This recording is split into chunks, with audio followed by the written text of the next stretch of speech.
Welcome to our channel. Welcome to another one of our videos. Today we're going to discuss Tilray Brands, how we made 466% return this week, and we're also going to cover the news and what it all means. Let's get busy. First item we're going to cover is Tilray Brands reports quarterly one loss, misses revenue estimates. Tilray came out with its quarterly loss of 8 cents per share versus Zacks consensus estimate of 6 cents. A quarter ago, it was expected that this company would post a loss of 7 cents per share when it actually produced a loss of 34 cents. Tilray Brands, which belongs to the Zacks consumer product staples, posted revenues of $153.2 million for the quarter ended August 22nd, missing the estimate by 1.59%.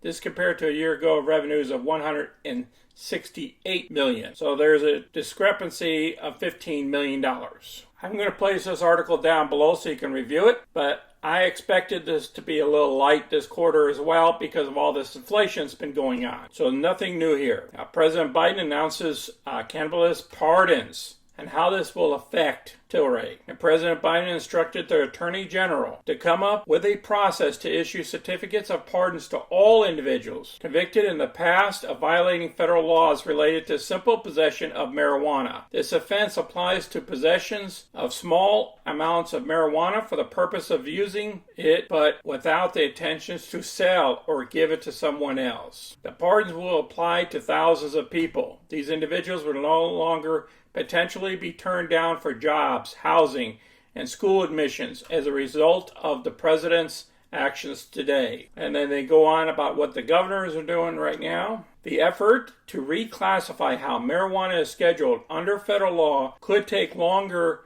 to bear fruit. Certainly, marijuana is classified as a Schedule 1 of the Controlled Substance Act, along with dangerous drugs such as heroin. The process to change this scheduling can be initiated by the HHS or by the Drug Enforcement Agency, which is the DEA. So we need this to happen right here. We need to declassify marijuana from being a Schedule 1. Once this occurs, they will put the federal government on the sidelines, and then Congress can vote in laws allowing marijuana to be legalized for private use. I'm going to place this down below. There's a lot of information in this article. Here's our trade. Because we were coming up to earnings, I decided to purchase 30 options for this week that expired on the 7th of October, and I paid $410 for these options. And then I turned around and dumped them for Thursday, and then we achieved $1,911. Now you got to subtract the 410, but it comes out to 466% return.